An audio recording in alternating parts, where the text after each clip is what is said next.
बिस्मिल्लाहिर्रहमानिर्रहीम अस्सलाम वालेकुम। बेटा आज हम डिस्कस करेंगे ओजोनोलाइसिस। मोस्ट इंपॉर्टेंट रिएक्शन है ये अल्कीन्स का। तो लास्ट लेक्चर में हमने डिस्कस किया था ऑक्सीडेशन ऑफ अल्कीन्स। तो ये भी ऑक्सीडेशन ऑफ अल्कीन्स ही है, लेकिन इसमें फ़र्क क्या है पहले आप देख लें कि वहाँ जब हमने ऑक्सीडेशन की थी in the presence of silver catalyst की थी 300 डिग्री सेंटीग्रेड, तो वहाँ पाई बॉन्ड ब्रेक हुआ था, ये सिग्मा बॉन्ड ब्रेक नहीं हुआ था, और यहाँ ऑक्सीजन ऐड हो गई थी जिसको हमने इथाइलिन ऑक्साइड या एपोक्साइड कहा था। तो उसमें total carbon carbon bond cleavage नहीं हुई थी, सिर्फ पाई बॉन्ड ब्रेक हुआ था। ये सिग्मा बॉन्ड जो है वो उसके साथ ही था, ठीक है। लेकिन यहाँ जो ओजोनोलाइसिस का मतलब यहाँ क्या है, ओजोन की मदद से, ओजोन की एडिशन से कार्बन कार्बन बॉन्ड को ख़त्म करना, क्लीव करना, cleavage of carbon carbon double bond takes place by addition of ozone. तो यहाँ भी जो है ऑक्सीडेशन होगी, लेकिन यहाँ कार्बन कार्बन डबल बॉन्ड ख़त्म हो जाएगा, ब्रेक हो जाएगा। उसके नतीजे में ये जो डबल बॉन्डेड कार्बन है ये C double bond O carbonyl group में कन्वर्ट हो जाएगी, और ये भी कार्बोनाइल ग्रुप में कन्वर्ट हो जाएगी। आप देख सकते हैं ये फाइनल प्रोडक्ट को इसका मजा करके C double bond O, C double bond O, यानी कि ये CH2 वैसे का वैसे ही है। देख सकते हैं आप, ये CH2 है, ये CH2, ये CH2 है। तो ये डबल बॉन्ड ब्रेक हुआ, इसको फाइनल देखें पहले, तो ये डबल बॉन्ड O आ गया है, यानी कि carbon double bond carbon break होने के बाद वहां पे क्या क्रिएट हो गया है, कार्बोनाइल ग्रुप क्रिएट हो गया है, यानी कि ऑक्सीजन की एडिशन हो चुकी है। तो ये ऑक्सीडेशन ही है, लेकिन ये ऑक्सीजन की एडिशन जो है कार्बन कार्बन डबल बॉन्ड टूटने से हुई है, टोटल जो है वो क्लीवेज हो गई है। तो इसको हम कहते हैं ओजोनोलाइसिस, यानी ओजोन की मदद से कार्बन कार्बन बॉन्ड खत्म होकर वहाँ कार्बोनाइल ग्रुप बन जाना, ऑक्सीडेशन हो जाना, इस प्रोसेस को हम क्या कहते हैं, ओजोनोलाइसिस, ठीक है। ओजोन मतलब ओजोन, लाइसिस का मतलब टूटना। तो बॉन्ड वहाँ भी टूटा था, लेकिन वहाँ पाई बॉन्ड ब्रेक हुआ था, यहाँ सिग्मा और पाई दोनों बॉन्ड जो है वो ब्रेक हो जाएंगे। इस प्रोसेस को ओजोनोलाइसिस कहते हैं। अब हम देखते हैं कि ये होता कैसे है। तो ओजोन आपको पता है जो O3 को कहते हैं। अब O3 का जो वैसे बुक में आप देखेंगे तो O3 इकट्ठा ही लिखा हुआ है, ठीक है, लेकिन यहाँ पे आपको पता होना चाहिए कि O3 को हम लिखते कैसे हैं। तो आपके सामने ये O3 का जो है वो देख सकते हैं आप कि O3 हमारे पास ऑक्सीजन, सेंटर में एक ऑक्सीजन है, एक ऑक्सीजन ये है, एक ऑक्सीजन ये है। इस ऑक्सीजन में आप देखेंगे पॉजिटिव चार्ज है। आपको पहले भी मैंने बताया था कि ऑक्सीजन की नॉर्मल कैपेसिटी बॉन्ड बनाने की है 2।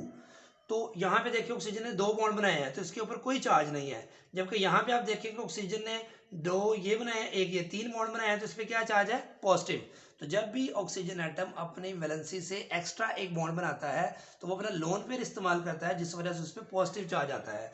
जबकि ये ऑक्सीजन है, इसने एक बॉन्ड बनाया है, तो जब ऑक्सीजन एक बॉन्ड बनाए तो उसके ऊपर नेगेटिव चार्ज होता है, जैसा कि आप देख सकते हैं यहाँ पे नेगेटिव चार्ज है। तो ऑक्सीजन जब 3 बॉन्ड बनाए तो याद रखें पॉजिटिव उस पर चार्ज आता है, जब 2 बॉन्ड बनाए तो वो न्यूट्रल एग्जिस्ट करता है, जबकि वो एक बॉन्ड बनाए तो उसके ऊपर नेगेटिव चार्ज होता है। तो ये आपने स्ट्रक्चर मैंने ओपन करके बनाया है ताकि इसको समझने में आसानी होगी। एल्कीन में ऐड कैसे होता है आप देख सकते हैं कि ये पाई बॉन्ड इस तरफ शिफ्ट होगा तो ऑक्सीजन कार्बन में सिंगल बॉन्ड क्रिएट हो जाएगा। फिर ये जो पाई बॉन्ड है ये ऑक्सीजन की तरफ चला जाएगा ताकि इसका जो पॉजिटिव चार्ज है, डेफिशिएंसी है लोन पेयर की, उसको वापस मिल जाएगा। तो लोन पेयर जब वापस मिल जाएगा ये, तो ये सिंगल बॉन्ड पीछे रह जाएगा, आप देख सकते हैं। तो ये पॉजिटिव चार्ज खत्म हो जाएगा, और ये जो नेगेटिव चार्ज इस कार्बन और ऑक्सीजन के दरमियान सिग्मा बॉन्ड बनाने में काम जो है वो आएगा, ठीक है। तो देखिए शिफ्टिंग, अब ये समझ लें आगे वाला आसान काम है। क्या किया हमने, ये पाई बॉन्ड इधर ऑक्सीजन के साथ शिफ्ट किया, ये डबल बॉन्ड में से सिंगल बॉन्ड बन गया, कैसे कि ये पॉजिटिव चार्ज खत्म हुआ, इसने लोन पेयर की तरफ अटैच कर लिया ये पाई बॉन्ड। फिर ये जो नेगेटिव चार्ज था ये सिग्मा बॉन्ड बन गया कार्बन ऑक्सीजन के दरमियान। तो आप देखें ये साइक्लिक स्ट्रक्चर बन गया है, मोलोजोनाइड कहते हैं इसको। क्या कहते हैं बेटा, मोलोजोनाइड। क्लियर है, ये समझना थोड़ा सा आपको दोबारा कॉन्सेंट्रेट करना पड़ेगा कि शिफ्टिंग कैसे हुई है, कि बाई बॉन्ड ऑक्सीजन के साथ शिफ्ट हुआ है। तो ये आप देख सकते हैं, तो इसकी अगर समझ आ जाएगी तो आपको आगे प्रॉब्लम नहीं होगी। उसके बाद बेटा मोलोजोनाइड जो बना है आप देख सकते हैं, ये स्ट्रक्चर स्टेबल नहीं है, क्योंकि यहाँ पे ये ऑक्सीजन, तीनों ऑक्सीजन इकट्ठे हैं, तो इनके आपको पता है लोन पेयर भी होते हैं। तो इनके लोन पेयर होने की वजह से इनमें जो है वो रिपल्शन होती है, नॉन बॉन्डिंग रिपल्शन होती है। लोन पेयर रिपल्शन होती है, आपने वेस्पर में भी पढ़ा था। तो इसके लोन पेयर भी हैं 2, इसके भी 2 लोन पेयर हैं, इसके भी 2 लोन पेयर हैं। तो ये इतने करीब होते हैं कि ये रिपेल करते हैं एक दूसरे को, तो ये अनस्टेबल होता है। तो अनस्टेबल होने की वजह से ये खुद ही रीअरेंज हो जाता है। खुद रीअरेंज कैसे होता है, जैसे आप देख सकते हैं कि ये ऐसे स्ट्रक्चर ब्रेक होगा, ये ऐसे ब्रेक होगा, तो ये ऑक्सीजन दूसरी तरफ शिफ्ट हो जाएगा। आप देख सकते हैं क्या किया हमने, यहाँ से ब्रेक किया, ये देखें ऐसे ब्रेक हुआ, कार्बन कार्बन सिग्मा बॉन्ड खत्म हो गया, इधर ये भी बॉन्ड खत्म हुआ, ये भी खत्म हुआ। ये ऑक्सीजन और ये ऑक्सीजन आपस में लिंक अप हो जाएंगे, क्योंकि यहाँ से बॉन्ड टूटेगा ना, एक इलेक्ट्रॉन ये, एक इलेक्ट्रॉन इसका, ये टूट के इलेक्ट्रॉन ये, तो ये सिग्मा बॉन्ड बना लेंगे आपस में, और ये ऑक्सीजन दूसरी तरफ शिफ्ट हो गया। देखें ज़रा, कार्बन का ये बॉन्ड यहाँ से ब्रेक हुआ था ना, इसकी वैलेंसी कम हुई थी, तो ये इस तरफ देखें अब इसकी वैलेंसी पूरी हो गई है, तो ये बन गया ओजोनाइड। तो आप देख सकते हैं कि इसमें आपको कोई मुश्किल चीज़ नहीं है कि आपके पास ये साइक्लिक रिंग था, ऑक्सीजन को जस्ट आपने दूसरी तरफ शिफ्ट कर दिया और कार्बन कार्बन बॉन्ड को आपने ख़त्म कर दिया और ऑक्सीजन दूसरी तरफ शिफ्ट हो गया। इससे क्या हुआ, रिपल्शन मिनिमम हो गई, स्ट्रक्चर ज़्यादा स्टेबल हो गया। इसलिए मोनोजोनाइड अनस्टेबल होता है और ओजोनाइड स्टेबल होता है। इस बात को आपने याद रखना है कि शिफ्टिंग कैसे हुई, ऑक्सीजन को जस्ट उधर शिफ्ट करना है। और बच्चे गलती क्या करते हैं, ये बॉन्ड यहाँ भी एक बना देते हैं, ये बॉन्ड यहाँ बेटा नहीं बनेगा क्योंकि ये बॉन्ड टूट जाएगा। अगर ये भी आप यहाँ बना देते हैं तो कार्बन की वैलेंसी 1 2 3 4 5 हो जाएगी, जो कि पॉसिबल नहीं है। बच्चे नॉर्मली ऐसे बॉन्ड बना देते हैं, इधर भी बना देते हैं, ऑक्सीजन भी शिफ्ट कर देते हैं, तो ये देखें वैलेंसी कितनी हो जाएगी 1 2 3 4 5, जो कि पॉसिबल नहीं है। ये गलती बच्चे नॉर्मली करते हैं। तो इसको हम बेटा क्या कहेंगे, ओजोनाइड। अब इस ओजोनाइड का बेटा हम रिएक्शन करवाएंगे वाटर के साथ। तो वाटर के साथ ये फिर डिकम्पोज होगा। तो देखें वाटर के साथ आप देखें ये ऑक्सीजन को ये निकाले, यही स्ट्रक्चर मैंने ओजोनाइड दोबारा यहाँ पे लिख लिया है। तो ये वाटर और ऑक्सीजन मिलके क्या बनाएंगे, हाइड्रोजन पर ऑक्साइड। जब बेटा ऑक्सीजन यहाँ से निकलेगा तो आप देख सकते हैं कि ऑक्सीजन के यहाँ से निकलने से ये दोबारा फिर उसी तरह ब्रेक होगा। ये आपके सामने निशान लगे हुए हैं कि ब्रेकिंग कैसे हुई है।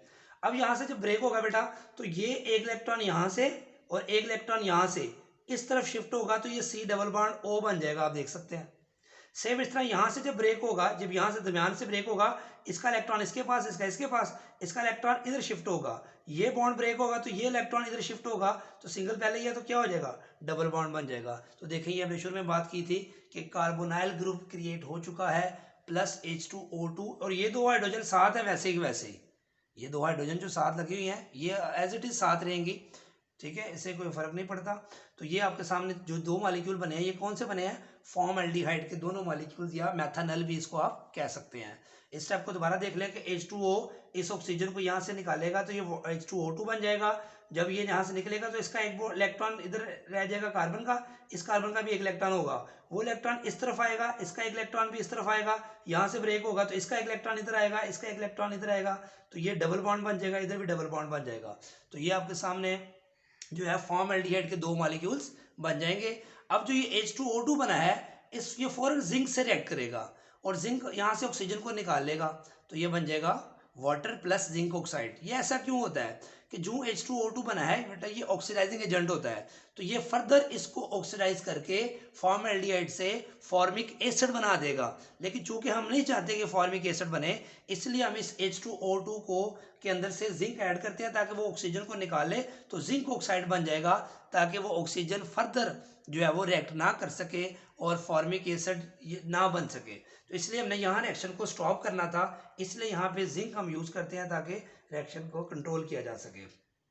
तो ये सिंपल सा स्टेप्स थे ओजोनोलाइसिस के, कि हमारे पास नेट रिजल्ट देखें तो क्या हुआ है, यहाँ से बॉन्ड बेटा ब्रेक हुआ है और उसकी जगह पे C double bond O C double bond O, यानी कि C डबल बॉन्ड तो पहले ही था, लेकिन डबल बॉन्ड के यहाँ से क्लीवेज की और ऑक्सीजन लगा दिया इस तरफ भी और इस तरफ भी।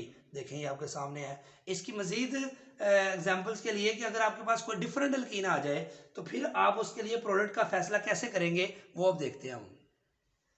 ये बेटा आपके पास सामने जो लिखा हुआ है how to predict final product. अगर आप ये सारे स्टेप्स किए बगैर कोई अल्कीन आपको दे दी जाए और पूछा जाए फाइनल प्रोडक्ट बताएं क्या होगा, जो आता है ऑब्जेक्टिव में अगर आएगा तो आप सारा मैकेनिज्म थोड़ी करेंगे।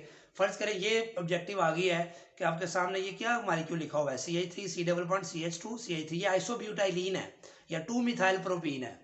अब ये 2 मिथाइल प्रोपीन या आइसोब्यूटाइलीन को मैंने इसी फॉर्म में लिखा है जैसे हमने ऊपर अल्कीन को लिखा था। आप देख सकते हैं कि यहाँ पे CH दोनों H मौजूद हैं, यहाँ पे CH3, यानी इन दोनों H को हमने मिथाइल ग्रुप से रिप्लेस कर दिया है। तो फिर देखते हैं प्रोडक्ट में क्या फ़र्क पड़ेगा। तो याद रखें प्रोडक्ट में सिर्फ प्रोडक्ट चेंज जरूर होगी लेकिन प्रोसेस वही रहेगा कि पहले स्टेप में ओजोन ऐड होगी, फिर वाटर आएगा, हाइड्रोजन पेरोक्साइड बनेगा, फिर एंड पे जिंक यूज होगा और वाटर H2 वो बन जाएगा, जिंक ऑक्साइड बन जाएगा। लेकिन हम डायरेक्ट कैसे बताएंगे, मैंने बताया था आपको कि आपने डायरेक्ट प्रोडक्ट बतानी है तो क्या करना है, यहाँ से कार्बन डबल बॉन्ड कार्बन को ब्रेक कर देना है और दोनों साइड पे ऑक्सीजन लगा देनी है। जैसे आप देख सकते हैं यहाँ से ब्रेक किया तो C डबल बॉन्ड के साथ कार्बन की बजाय ऑक्सीजन लगा दिया है, और इस तरफ भी ऐसे किया है, C डबल बॉन्ड ऑक्सीजन, यानी कि देखें H दोनों वैसे ही हैं, ये C भी वैसे ही है, यहाँ से ब्रेक किया डबल बॉन्ड O लगा दिया, सेम इस तरह यहाँ पे भी डबल बॉन्ड O लगा दिया। तो ये मैंने पहले स्टेप में बताया था कि अगर आप ये तीनों स्टेप्स किए बगैर आप प्रोडक्ट बताना चाहते हैं, जैसे कि एमसीक्यूज में क्वेश्चन आएगा तो आप सारे स्टेप्स थोड़ी करेंगे, आप डायरेक्ट प्रोडक्ट का अंदाजा लगाएंगे। जो भी एल्कीन लिखी हो बेटा उसमें आपने क्या करना है कि दरमियान में से बॉन्ड को ब्रेक करना है और वहां पे ऑक्सीजन लगा देना है तो कार्बोनाइल ग्रुप बन जाएगा। तो ये देखें क्या बना, एसीटोन डाइमिथाइल कीटोन भी कहते हैं इसको, प्रोपानोन भी कहते हैं, और ये क्या बना, फॉर्मल्डिहाइड या मेथानल। इसका मतलब है ओजोनोलाइसिस की मदद से हमने पहले क्या बनाए थे, दोनों मॉलिक्यूल एल्डिहाइड्स के, अब हमने सिर्फ साइड चेन चेंज की है, मिथाइल मिथाइल दोनों लगा दिए हैं, तो एक मॉलिक्यूल आपके पास कीटोन का आ गया है और एक मॉलिक्यूल आपके पास एल्डिहाइड का आ गया है। इसी तरह यहाँ पे आप जो है, जो यहाँ पे अगर मिथाइल लगा देते तो यहाँ भी मिथाइल होता तो ये एसेट एल्डिहाइड बन जाता है। इसका मतलब है मुख्तलिफ किस्म के एल्डिहाइड्स और मुख्तलिफ किस्म की जो कीटोन्स आप हासिल कर सकते हैं इस मेथड से। अगर फर्ज करें ये यहाँ भी दोनों मिथाइल लगा दें, जैसे कि नीचे रिएक्शन लिखा हुआ है आप देख सकते हैं कि दोनों मिथाइल यहाँ पे लगा दिए, तो इसको यहाँ से ब्रेक करेंगे तो C डबल बॉन्ड O आ जाएगा। देखें तो ये दोनों मॉलिक्यूल कीटोन के बन गए। इसका मतलब है इस जोनोलाइसिस की मदद से आप जो है एल्डिहाइड्स के दोनों मॉलिक्यूल भी बना सकते हैं, दोनों कीटोन के मॉलिक्यूल भी बना सकते हैं, और आप एक एल्डिहाइड और एक कीटोन भी बना सकते हैं। ये डिपेंड करेगा, अगर आपके सामने जो भी, अगर ये देगा तो दोनों कीटोन बनेंगे, ये देगा तो एक एल्डिहाइड और एक कीटोन, अगर इथीन है सिंपल तो दोनों एल्डिहाइड के मॉलिक्यूल्स बनेंगे। तो ये सिंपल सा टॉपिक आप देख सकते हैं, आप इसमें कोई मुश्किल बात नहीं है, डायरेक्ट याद रखना ज़्यादा आसान है। ये स्टेप्स तब आएंगे जब 2 नंबर का आपको कहेगा ओजोनोलाइसिस, अल्कीन में ओजोनोलाइसिस करके दिखाएं, तो फिर आप पूरा टॉपिक लिखेंगे। अदरवाइज ये जो नीचे रिएक्शन लिखी है, असल इंपॉर्टेंट बात ये है कि डायरेक्ट आप प्रिडिक्ट कैसे कर सकते हैं, how to predict final product from reactant alkene. तो अल्कीन का पूरा प्रोसेस किए बगैर, ओजोन ऐड किए बगैर, मोलोजोनाइड बनाए बगैर, ओजोनाइड बनाए बगैर, वाटर से डायरेक्ट आपने बताना हो तो इसको स्टेप्स लिख दिए कि पहले स्टेप में ओजोनोलाइसिस हुई, दूसरे में वाटर ऐड किया, तीसरे में जिंक के साथ ट्रीट किया, तो फाइनल प्रोडक्ट हमने लिख ली। इससे फ़ायदा ये होगा कि हम एमसीक्यूज वगैरह जब आते हैं तो वो ये अल्कीन दे देता है, बताता है कि इसमें पूछेगा कि इसमें कौन सी प्रोडक्ट्स बनती हैं, तो ऑप्शन में ये 2 भी लिखी होंगी, बाकी 3 ऑप्शन कोई और होंगी, तो आप बता सकेंगे अगर आपको ये डायरेक्ट रिएक्शन करना आता है। अब हम देखेंगे कि इसकी एप्लीकेशन एक और है बड़ी इंपॉर्टेंट, वो डिस्कस करते हैं। ये जो एप्लीकेशन है बेटा, ozonolysis is used to locate position of double bond, यानी कि ओजोनोलाइसिस की मदद से आप और डबल बॉन्ड की पोजीशन फाइंड कर सकते हैं। वो कैसे, कहते हैं फर्ज करें आपको कोई प्रोडक्ट दे दी जाएगी, तो वो के किसी एल्कीन है, कोई ए एल्कीन है, उसकी जोनोलाइसिस की तो उसकी ये 2 प्रोडक्ट्स आ गई हैं, वो 2 प्रोडक्ट्स क्वेश्चन में गिवन होंगी। आपने क्या करना है कि उन दोनों प्रोडक्ट्स को आपस में कनेक्ट कर देना है बाय रिमूविंग ऑक्सीजन एटम। उनमें से ऑक्सीजन एटम को रिमूव करके, कार्बोनाइल ग्रुप की ऑक्सीजन को रिमूव करके आमने सामने पहले लिख लेना है, और उनमें से ऑक्सीजन को रिमूव कर देना है और आपस में उनको लिंक कर देना है। तो क्या होगा, आपके सामने रिएक्टेंट अल्कीन बन जाएगी और उससे आप डबल बॉन्ड की पोजीशन भी फाइंड कर सकते हैं। देखें, product obtain as a result of ozonolysis, जो जोनोलाइसिस से प्रोडक्ट हासिल हुई है, आर कंबाइन, उनको आपस में कंबाइन करेंगे by removing carbonyl oxygen, carbonyl oxygen को रिमूव कर देंगे, and joining both molecules through double bond, उनको आपस में डबल बॉन्ड से ज्वाइन कर देंगे। जैसे हमने ब्रेक किया था तो कार्बोनाइल ऑक्सीजन क्रिएट की थी, जनरेट की थी, अब ऑक्सीजन को खत्म करके दोबारा उनको लिंक अप कर दें, we will get alkene and hence position of double bond as well. जब अल्कीन हमें मिल गई तो हमें position of double bond automatically मिल जाएगी। इसकी एग्जांपल हम देखते हैं। अब ये देखिए बेटा, प्रोपानल है एक प्रोडक्ट और दूसरी प्रोडक्ट है फॉर्मल्डिहाइड। अगर आपसे मैं कहूँ एक अल्कीन है कोई सी, आप पता लगाएं कौन सी अल्कीन है, और उसकी प्रोडक्ट ये आई है ओजोनोलाइसिस से, तो आपने जस्ट दोनों प्रोडक्ट्स को आमने सामने लिखना है, जैसे मैंने लिखा हुआ देखें, इस ऑक्सीजन को और इस ऑक्सीजन को आपने खत्म कर देना है, इन दोनों ऑक्सीजन को खत्म करके C डबल बॉन्ड C, इनको आपस में लिंक कर देना, बस बस खत्म कर दिया और कुछ भी नहीं किया। तो देखिए, सारा प्रोसेस किए बगैर आपने बता दिया कि ये क्या है बेटा, 1 ब्यूटीन बन गया। आप देख सकते हैं कैसे, आप देखें ज़रा, ये स्ट्रक्चर क्या बना है, 1 ब्यूटीन। क्लियर है, क्या किया हमने, तो ये 1 ब्यूटीन आप कैसे बना देख सकते हैं कि ये ऑक्सीजन को हमने ख़त्म किया बेटा, और ये C डबल बॉन्ड से कनेक्ट कर दिया है। डबल बॉन्ड तो एक ही दफ़ा आएगा ना दोनों की जगह। तो ये स्ट्रक्चर जो बन गया ये अल्कीन, हमें पता चल गया कि जो मेरे रेक्टेंट अल्कीन थी वो क्या थी, उन्होंने बताया नहीं था, हमने खुद पता लगा लिया कि ये 1 ब्यूटीन है। तो 1 ब्यूटीन का मतलब पोजीशन और डबल बॉन्ड ऑटोमेटिकली हमें पता चल गई कि इसकी 1 पोजीशन पे डबल बॉन्ड है। तो कहने का मतलब ये है कोई भी 2 अल्कीन्स आपको जो है प्रोडक्ट्स बनाने के लिए दे दी जाएँ, जैसा कि अभी हमने पीछे डायरेक्ट रिएक्शन किए थे, ये भी आपके सामने जो प्रोडक्ट है, फर्ज करें ये प्रोडक्ट वो दे देता है कि ये 2 एसीटोन के मालिक्यूल हासिल हुए हैं, बताएं अल्कीन क्या होगी, तो फिर उससे पोजीशन ऑफ डबल बॉन्ड भी ऑटोमेटिकली आ जाएगा। तो आप इन्हीं 2 एसीटोन के मालिक्यूल्स को देखें, इस ऑक्सीजन को ख़त्म करें और इसको लिंक अप कर दें, जैसे ये रिवर्स कर दिया समझे, इसको उधर ले गए हम, तो आपके सामने ये क्या बन गया, 2,3 dimethyl 2 butene, 2,3 dimethyl 2 butene. Same इस तरह अगर वो ये 2 प्रोडक्ट्स दे देता है और वो कहता है बताएं अल्कीन कौन सी है, तो नीचे ऑप्शन दिए होंगे, प्रोपीन जो है वो आइसोब्यूटाइलिन, इस तरह 2,3 डाईमिथाइल 2 ब्यूटीन 1 ब्यूटीन, इस तरह मुख्तलिफ प्रोडक्ट्स दिए होंगे ऑप्शंस के, अल्कीन कौन सी है, तो आपने बेटा इनको जस्ट ऑक्सीजन को ख़त्म करना है और इसको लिंक अप कर देना है, तो आप बता सकेंगे कि ये अल्कीन होगी, तो ये क्या कहलाएगी, आइसोब्यूटाइलिन। तो 2 फॉर्मेट हमने सीखे कि रिएक्टेंट दे तो प्रोडक्ट पूछे तो डायरेक्ट तो कैसे बताएंगे, यहाँ से बॉन्ड ख़त्म करके आपने ऑक्सीजन लगा देना दोनों तरफ, तो ये आपके पास प्रोडक्ट्स आ जाएंगी। या प्रोडक्ट्स दे दे और पूछे अल्कीन कौन सी होगी, तो ऑक्सीजन को ख़त्म करके उनको आपस में लिंक कर दें, तो आपके पास रिएक्टेंट अल्कीन आ जाएगी। तो मतलब आप दोनों तरीक़ों से आप कर सकते हैं कि अगर आपको वो रिएक्टेंट दे दे तो प्रोडक्ट निकालने का तरीका भी बता दिया कि आप दरमियान से कार्बन कार्बन डबल बॉन्ड ख़त्म करेंगे और ऑक्सीजन लगा देंगे तो प्रोडक्ट्स आ जाएंगी। अगर प्रोडक्ट्स हैं तो उससे रिएक्टेंट अल्कीन फाइंड करनी है, उससे डबल बॉन्ड की पोजीशन भी आ जाएगी ऑटोमेटिकली, तो ऑक्सीजन को ख़त्म करेगी ये वाली, इन दोनों ऑक्सीजन को ख़त्म करके इनको लिंक अप कर देंगे, तो आपके पास ये कार्बन कार्बन डबल बॉन्ड वाली अल्कीन आ जाएगी, तो आइसोब्यूटाइलिन आ जाएगी।